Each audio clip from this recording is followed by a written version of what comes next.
selamat pagi. Selamat bertemu kembali dengan saya Bergita Irmawati, mahasiswi keperawatan 2020B, semester 2, Universitas Katolik Indonesia Santo Paulus Ruteng. Oke, pada kesempatan kali ini saya ingin mempresentasikan makalah yang berjudul Konsep Hubungan Antara Manusia dan Konsep Diri. Oke, langsung saja. Yang pertama, pengertian konsep hubungan antara manusia. Hubungan antara manusia adalah interaksi antara seorang dengan orang lain, meliputi kemampuan mengenali sifat, tingkah laku, pribadi seseorang dalam satu kehidupan untuk memperoleh kepuasan hati. Tujuan dari hubungan antara manusia antara lain. Yang pertama, dapat mengubah sikap diri sendiri dan orang lain menjadi lebih baik. Kemudian, hubungan antara manusia suatu sama dengan yang lain bersifat orienten, menguntung unsur-unsur kejiwaan yang mendalam untuk mengubah sikap, pendapat, dan perilaku seseorang. Hubungan antara manusia dibagi menjadi dua. Hubungan manusia dalam arti luas. Yang pertama, hubungan manusia dalam arti luas, yaitu adalah interaksi antara seseorang dengan orang lain dalam segala situasi di semua bidang. Kemudian, hubungan manusia dalam arti sempit adalah interaksi antara seorang dengan orang lain dalam situasi kerja dan dalam organisasi kekayaan. Kemudian yang kedua, tujuan hubungan antara manusia. Tujuan yang pertama, menemukan diri sendiri, kemudian menemukan dunia luar, kemudian membentuk dan memelihara hubungan yang bermakna dengan orang lain, kemudian dengan pergaulan untuk komunikasi dengan orang lain bisa memberikan masukan negatif atau positif pada diri kita atau orang lain. Yang berikut bermain dengan hiburan, yang berikut memberikan bantuan. Kemudian yang ketiga, menumbuhkan hubungan interpersonal. Yang pertama, keyakinan atau trust, yaitu satu sikap yang ditunjukkan oleh manusia saat ia merasa cukup tahu dan menyimpulkan bahwa dirinya telah mencapai kebenaran. Yang kedua, dukungan atau sikap suportif, yaitu segala bentuk informasi verbal ataupun nonverbal yang bersifat saran, bantuan yang nyata maupun tingkah laku diberikan oleh sekelompok orang yang dekat dan akrab dengan subjek di dalam dukungan sosialnya. Yang ketiga, berpikir terbuka atau open-mindedness adalah aktivitas otak yang terbuka terhadap berbagai ide, pandangan, argumen, data, teori, dan kesimpulan. Kemudian yang keempat, teknik dalam hubungan antara manusia. Yang pertama, sosial tindakan.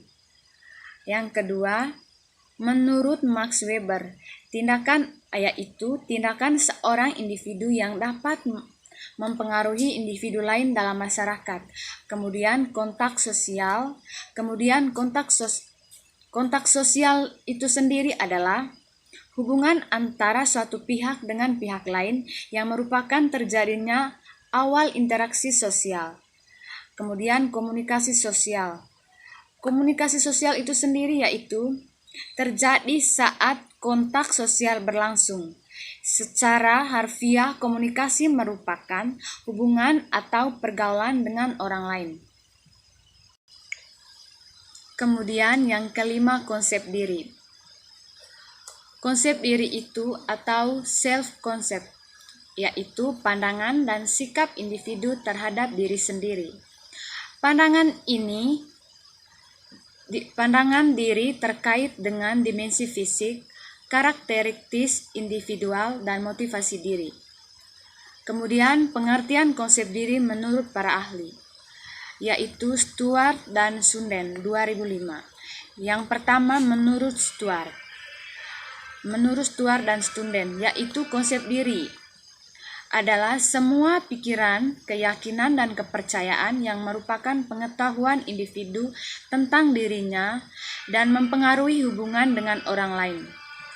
Kemudian Keliat, pengertian konsep diri menurut Keliat 2005, yaitu cara individu memandang dirinya secara utuh, fisikal, emosional, intelektual, sosial, dan spiritual. Kemudian yang keenam, jenis-jenis konsep diri. Yang pertama, konsep diri positif, kemudian konsep diri negatif, kemudian komponen konsep diri, kemudian citra tubuh atau body image, kemudian citra tubuh atau body image, kemudian harga diri, kemudian peran, kemudian identitas diri, kemudian faktor yang mempengaruhi konsep diri, kemudian konsep diri atau self-concept tidaklah bawaan sejak lahir, melainkan hasil dari proses belajar. Saat manusia mengenali lingkungannya, maka saat itu pula dia belajar berbagai hal yang mengenai kehidupan. Kemudian yang ketujuh, teori Johari Window, yaitu teori ini menjelaskan adalah jendela Johari merupakan suatu teori yang digunakan untuk membantu orang dalam memahami hubungan antara dirinya sendiri dan orang lain.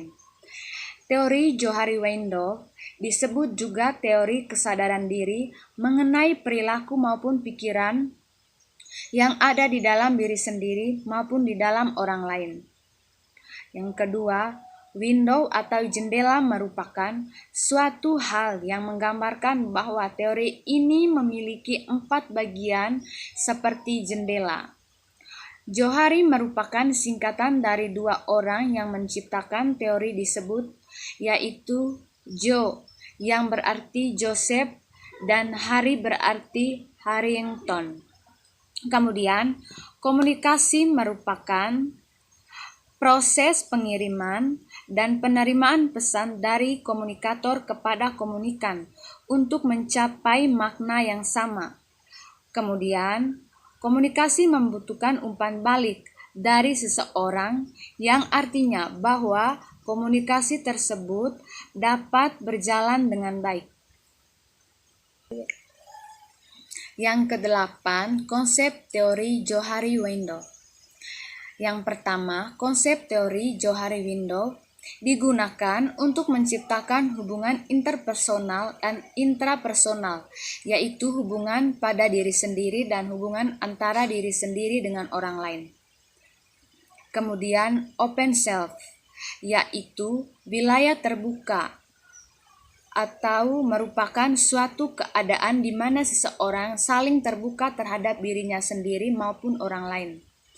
Kemudian, blind self atau wilayah buta merupakan kondisi di mana orang lain dapat memahami sifat, perasaan, pikiran, dan motivasi seseorang, tetapi orang tersebut tidak dapat memahami dirinya sendiri. Kemudian hidden self, yaitu satu keadaan di mana seseorang memiliki kemampuan untuk menyembunyikan atau merahasiakan sebagian hal yang dianggap tidak perlu untuk dipublikasi kepada orang lain. Kemudian yang kesembilan, faktor-faktor yang menumbuhkan hubungan antara manusia. Faktor yang pertama, percaya atau trust. Di antara berbagai faktor yang mempengaruhi komunikasi interpersonal.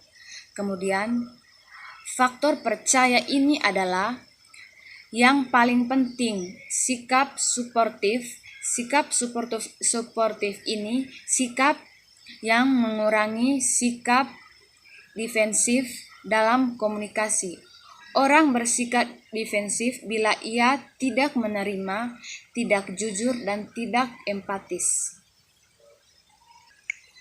Oke, yang berikut yang termasuk perilaku yang menimbulkan perilaku suportif, yaitu pertama, deskripsi. Bagian dari deskripsi yaitu orientasi atau masalah. Yang kedua, spontanitas. Yang ketiga, empati. Yang keempat, persamaan. Yang kelima, profesionalisme. Yang keenam, sikap terbuka. Sifat terbuka ini atau open-mindedness amat besar pengaruhnya dalam menumbuhkan komunikasi interpersonal yang efektif. Lawan dari sikap terbuka adalah dogmatisme, sehingga untuk memahami sikap terbuka kita harus mengidentifikasikan. Sekian saja presentasi ini, semoga materi ini bermanfaat bagi kita semua. Terima kasih.